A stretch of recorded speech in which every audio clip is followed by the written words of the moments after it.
ছেলেটার নাম ছিল আরাফ। মফস্বলের এক ছোট শহরে বড় হওয়া, শান্ত স্বভাবের, স্বপ্ন দেখা এক তরুণ। মেয়েটার নাম তৃষা।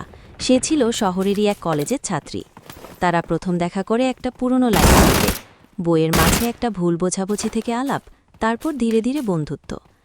আরাফ সবসময় তৃষার পাশে থাকত, তার দুঃখ হাসি সবকিছু শুনত, কিন্তু নিজের মনের কথাটা কখনো বলতে পারেনি। তৃষা সবসময় ভাবত আরাফ শুধুই একজন ভালো বন্ধু।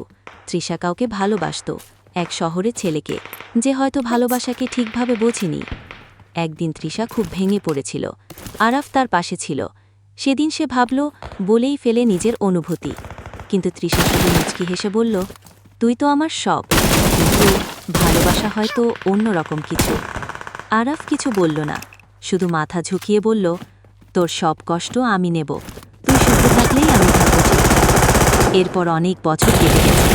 তৃষা এখন অন্য শহরে সংসার করছে, আর আরাফ এখনও সেই শহরের এক কোণে লাইব্রেরির পাশে বসে মাঝে মাঝে সেই পুরনো পাতাগুলো উল্টায়।